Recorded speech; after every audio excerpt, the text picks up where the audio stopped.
What's up, party people? Today we're going to be talking about Dekaron's Snowflake Emblem update, as well as the disabling of the multi-client feature in Dekaron. This is huge. This is a massive change to how the game runs.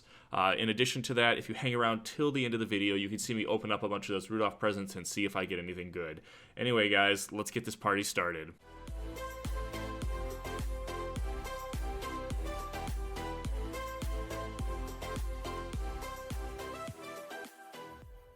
Snowflake Emblem and additional updates. How's it going, guys? So recently we got a new update on Dekaron to go along with the Christmas update that we already had. I'm a little late on making this video, but you know, it's been the holidays and I've been visiting family and stuff, so I've been busy, and I hope you guys have been busy with your fun holiday stuff as well.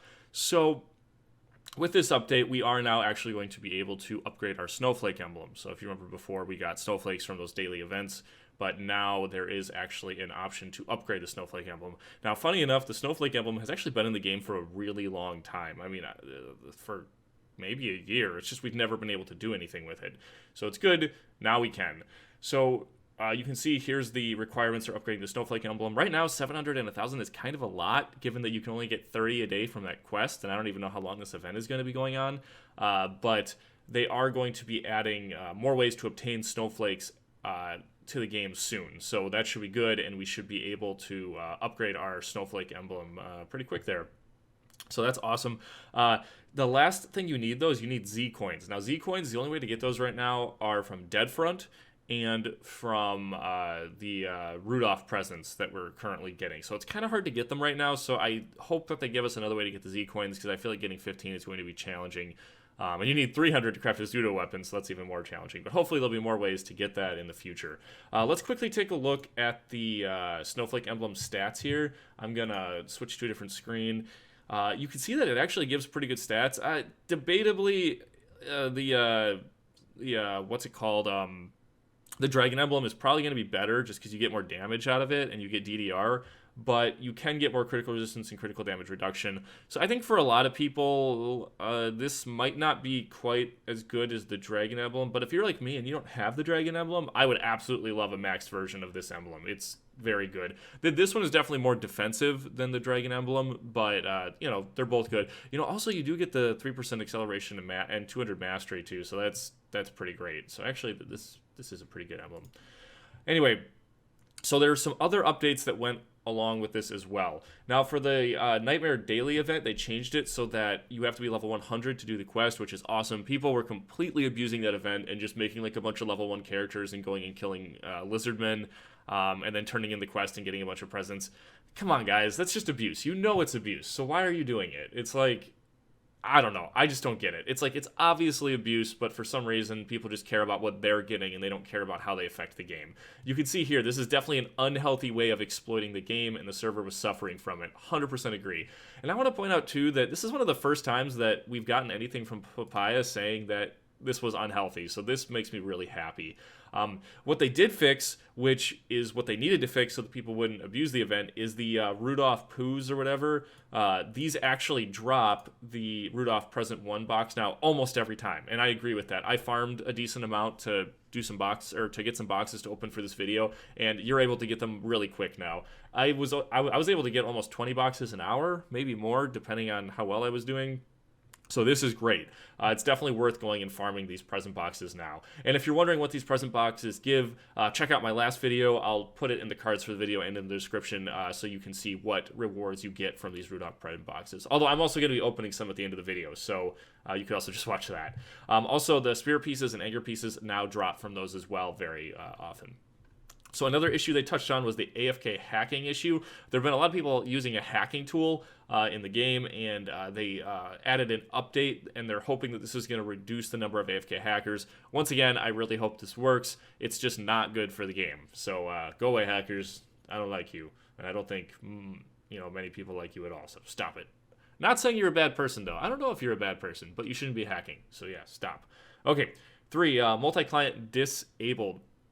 This is huge. Oh my gosh. For as long as I can remember, you've been able to run multiple clients on Dekaron. And this has been really important for getting into dungeons and setting up AFK shops and stuff like that. And they are disabling that because they're hoping to reduce the number of duped items in the game as a whole.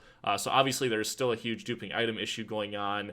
And I'm hoping that this is a good step to fixing that. And for that reason, I agree with it. And they're acknowledging that this is going to cause a bunch of issues, and they're going to be working on those issues. So that is great. I'm really happy to hear that.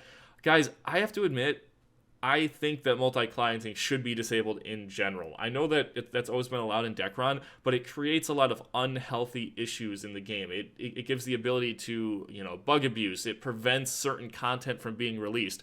Let's take dungeons, for example. Right now, the reason that people don't want to do dungeons together is because there's no good reward to do it with other people. In fact, most of the time, it's negative. So let's say you're doing Sacred Claw. You're trying to farm your perp supplies. Why in the world would you want to do that with another person? Because you're going to have to split the drops with them, and it's going to take you twice as long to get the stuff you need for your perp. So it's like, for that reason, I feel like we should have instance drops, which is everyone gets their own unique drop, or after completing a dungeon, they complete a quest and they turn in that quest and then they get a reward. And this is actually implemented now in the new Undo Mizoki dungeon, which is the level 190 dungeon. I have a video for that as well. You can check that out in the cards.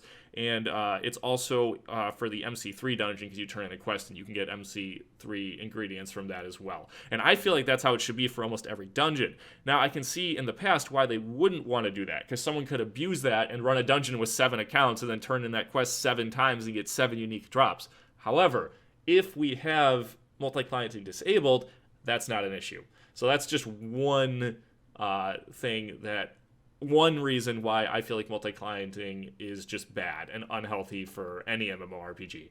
But anyway, I'm not going to get too much into detail there. But yeah, so that's this update, and now let's hop on over to Dekaron and open up some of those Rudolph presents. Okay guys, so I've been farming a bunch of these Rudolph presents. They're actually pretty easy to get now because they increased the drop rate of these, so I definitely recommend going and farming them because you can get some pretty good stuff from them. But I have about 52 of these right now, which I know isn't a ton compared to some people, but this is the most I've had. So I'm going to go ahead and I'm going to open these up and we're going to see what I get. So I'm going to go ahead, I'm going to open these, I'm going to kind of fast forward this really quick, and then at the end we'll talk about what I get. So yeah, let's start going.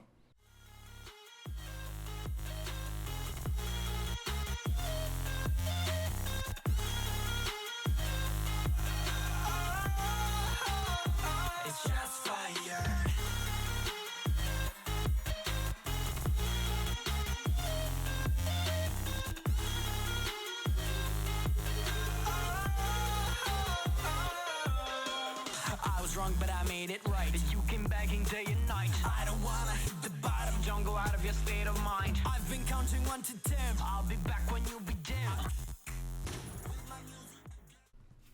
Okay guys, so I just opened all those up.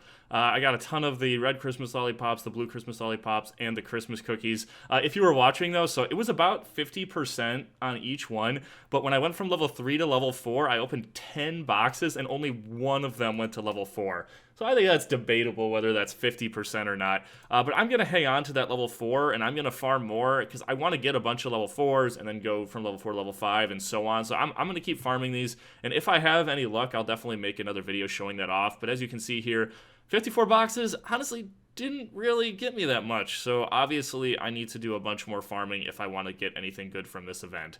I'm not even going to open that because it's probably just going to fail anyway, and I'll just get the Snowflake exchange box. But yeah, so that's all I have here, guys. Obviously I need to do a lot more farming. The rewards are really good, and I'd really like to get my hands on some Z coins or some pairs of wings, so I'm going to try to farm this some more. But right now it's not looking super great.